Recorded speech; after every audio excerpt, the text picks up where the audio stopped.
Assalamualaikum warahmatullahi wabarakatuh.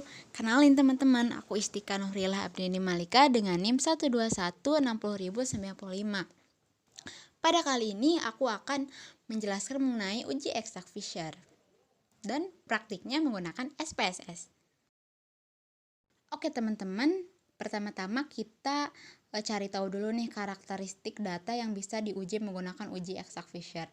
Yang pertama dari tujuannya dulu nih, yaitu untuk menguji perbedaan perilaku dari dua sampel yang berbeda. Jadi kita tuh mau nyari tahu nih perilaku yang berbeda dari dua sampel yang berbeda atau dua sampel independen gitu, yang mana dia tuh gak saling berkaitan atau berhubungan.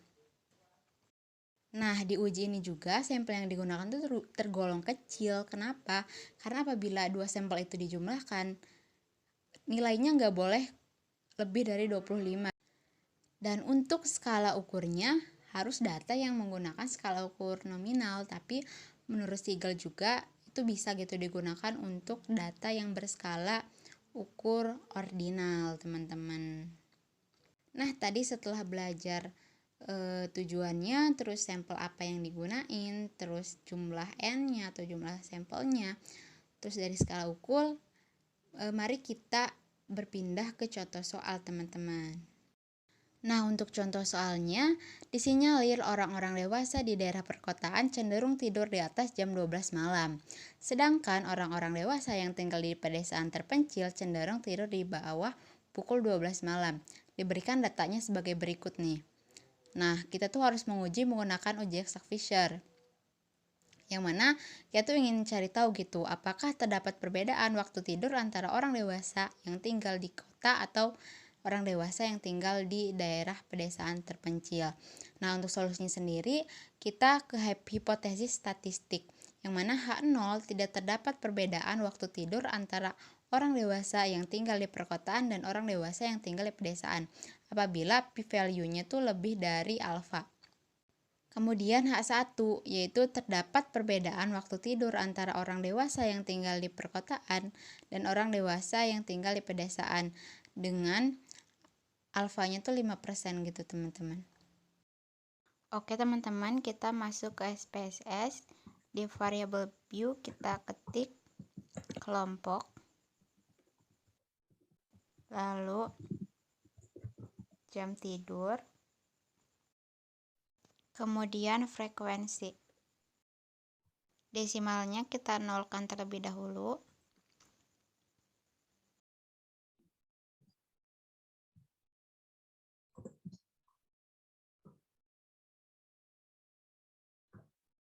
Lalu di labelnya kita tulis perkotaan dan pedesaan.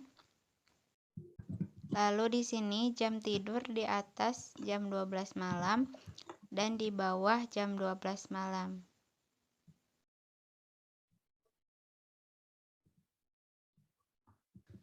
Di value kelompok kita tulis 1 untuk perkotaan, lalu add, lalu 2 untuk pedesaan.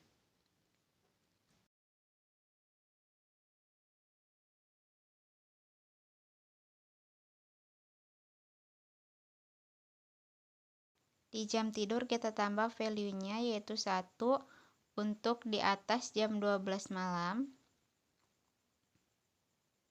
add, lalu 2 untuk di bawah jam 12 malam.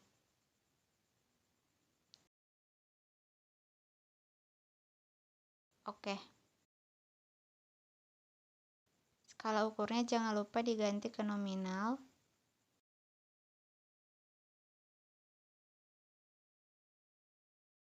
Lalu kita ke data view. Nah, di sini kelompok 1 untuk orang perkotaan yang tidur di atas jam 12 malam, kodenya 1 juga. Frekuensinya yaitu ada 9 orang. Lalu orang dewasa perkotaan yang jam tidurnya di bawah jam 12 ada 3 orang. Lalu kelompok 2 untuk orang pedesaan yang tidur di atas jam 12 malam ada sebanyak 4 orang.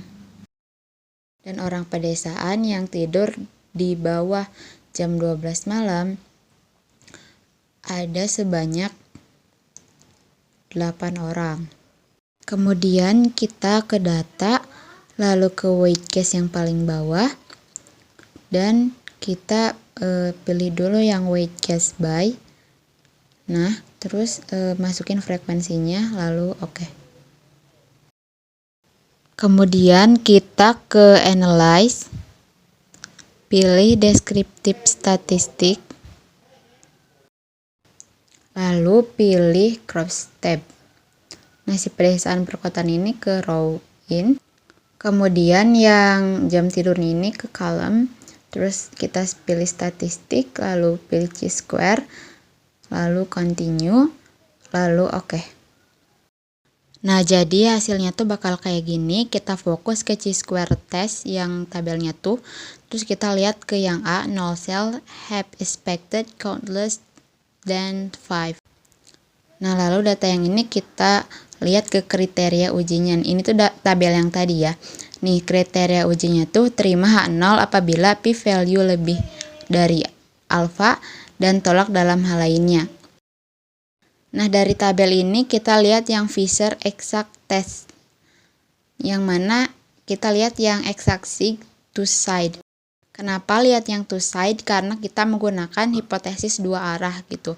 Jadi kita fokus ke yang 0,100. Nah, karena si p-value-nya itu lebih dari alfa, maka H0 itu diterima. Maka pada kesimpulannya tidak terdapat perbedaan waktu tidur antara orang dewasa yang tinggal di perkotaan dan orang dewasa yang tinggal di pedesaan. Berarti H0 kita terima karena p-value lebih dari alfa, teman-teman. Nah, jadi ini ya teman-teman hasil dari uji exact Fisher dari data yang udah kita sebutin tadi. Nah, teman-teman, mungkin itu sedikit penjelasan mengenai uji exact Fisher dari aku. Aku memohon maaf yang sebesar-besarnya karena dalam penyajian materi ataupun dalam pengerjaan SPSS mungkin terdapat banyak kesalahan.